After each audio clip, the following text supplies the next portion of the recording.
The Minnesota Legislature is in a budget-setting session, and budget officials have released the February state budget and economic forecast, providing a snapshot of the state's economic health. State Economist Kalambokidis joins me now to talk about the current state of Minnesota's economy. Welcome. Thank you. So there's a fair amount of hand-wringing lately about the state of the United States economy, and economists have been all over the board talking about tailwinds and headwinds and soft landings and other recessionary concerns. Which trends do you find most meaningful when trying to read the economic crystal ball? Yeah, this is a really interesting time where we're in a situation where good news is bad news on the U.S. macroeconomic front, where when economic data come in hot, so to speak, for instance, labor market being stronger, more jobs than expected, more consumer spending than expected, that seems like that can feel like good news on one side, but bad news in the sense that that means the Fed is going to try to raise interest rates further or keep them higher longer to try to slow the economy. So it's very hard to know when the news comes in whether it's good or bad. So I'm eager to watch things like how the job market is growing and whether it's growing at a pace that is sustainable, or is it growing so fast that wages are going to go up faster, and that's going to push up inflation, which causes the Fed to raise interest rates. So, trying to look for that Goldilocks economy, that it's not too fast, not too slow, but sort of just right. Everything is just right. So we're going to talk about some of those elements that you just mentioned there. We're going to try to break it down. Before we do, IHS Markit, the state's macro consultant, in the November forecast predicted a deeper and longer recession than they do now in this forecast, the February. They're calling this recession, quote, mild by historical standards, with a recovery that could begin as early as the third quarter of this year. What's changed to make them more optimistic for the state of Minnesota? Yes, some of the U.S. macro data that has come in since November has helped make them a little more optimistic. So job growth came in stronger than they expected. Consumer spending came in stronger than they expected, and inflation, importantly, came in lower. So prices are still rising, but they're rising at a lower pace, and that helped them come to the conclusion that maybe the Fed would not have to act more aggressively, and that maybe this downturn that they still do expect will be shorter and start later than what they had thought before. At the presentation, you talked about the recession as an investment-driven recession because consumer spending remains strong. You said that business investments would decline, and you used the residential construction sector as an example. And it made me think of the 2008 recession and what that did to Minnesota's housing stock, and the fact that now we're reaping that in terms of a lack of affordable housing, a lack of homes for people. Is the state's housing shortage potentially going to worse if that same thing is kind of happening right now, where builders are slower to build? Yeah, I think that might be possible. It may be too early to know yet. But the way this mechanism works is that this is forecast to be, as you said, an investment-driven recession, because it's going to affect those interest rate-sensitive sectors. So the places where it matters how high interest rates are, and mortgage interest rates having risen, that has affected residential housing. It's affected home sales, and it's affected new construction. And so right now, there appears to be quite a lot of construction in the pipeline. So that's continuing to persist. But if it goes on for a long time, that can affect whether new orders for new homes are put in, and perhaps that could affect the supply. As I mentioned, consumer spending remains strong, but savings are down from the high that was achieved during the pandemic, which means that consumers are drawing down their savings or using credit to continue to make purchases. Is this concerning?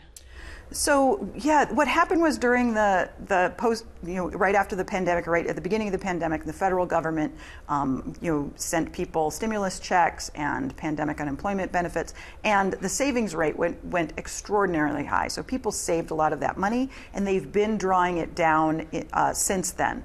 And so it's not a concern at the moment because some of that savings still exists. They haven't drawn it completely down yet. What I think the bigger concern is that it's been had differential effects across different kinds of people. So low-income people have drawn down that savings, and so they're the ones that are turning to consumer credit. Where the savings still exists, it's in high-income households, and their consumer spending is continuing to grow. And so that it's a concern for the low-income households who have drawn down their savings, who have turned to credit, and who are faced with inflation. And so everything they need to buy, especially housing, is more expensive. A tight labor market is potentially good for workers, allowing them to change jobs, potentially increase their wages. Does this factor, though, ultimately impact inflation, because then from the business point of view, the cost of doing business is higher because the human capital is costing more?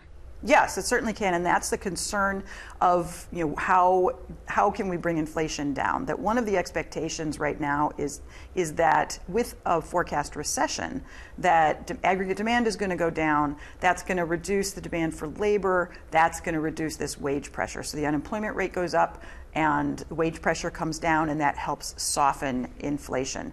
How the tight labor market and wage growth affects inflation depends on what kinds of jobs, because right now a lot of the wage growth has been in low-wage jobs, because these are the jobs that were affected, service jobs, for instance, the ones that were affected by restrictions from the pandemic, and jobs that are affected by increases in the minimum wage. And so that's where some of the inflation is coming right now.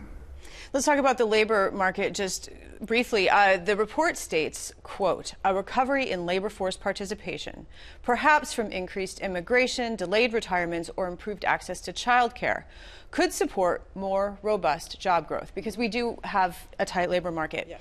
How important is a robust labor force for economic growth? And when you consider that Minnesota has negative domestic migration, are these some of the key ways that Minnesota can improve its labor force? Yes. So in our forecast, we right now have fairly slow employment growth in the forecast because our labor force growth is slow. And so right now, we're forecasting that the total amount of wages that are paid out stays fairly strong, even while employment growth is slow, and that's because we're expecting wages per worker to go up. So it makes sense. Everybody makes, on average, people make more money. But that's a tenuous situation, and it could be relieved if we have a larger labor force.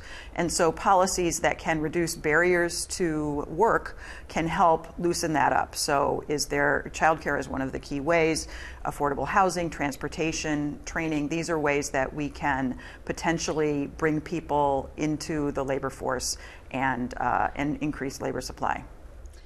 A few risks to the accuracy of this forecast are monetary policy, and we've been talking about that, how the Federal Reserve handles interest rates, and the debt ceiling impasse. So 2 quick questions. 1, how significantly does the Federal Reserve's decisions impact the state of Minnesota? And 2, how would a default of the federal government on its debts by not raising the debt ceiling impact the state? Yeah, so we are very much affected by what happens in monetary policy, because that affects interest rates, and so it affects those interest rate sectors here in the state of Minnesota, and also it affects the growth of the U.S. economy and whether the U.S. economy stays in an inflationary environment or goes into a recession or someplace in between. And we're tied to the U.S. economy, so that really does affect us. Regarding the debt ceiling, so we've never faced default completely. At the moment, we've bypassed the debt ceiling, and the Treasury is engaging in these extraordinary measures. When that runs out, then default could happen. We've never faced that, so we don't know exactly what's going to happen, but it will be really severely negative for the U.S. economy, and it depends on how long we're in that situation. So is it a short-term situation, or is it a longer-term situation? But the negative effects will mount, and we're likely to have a deep recession if that happens. Dr. Loehrke, Kalambokidis, always a pleasure. Thank you. Thanks for having me.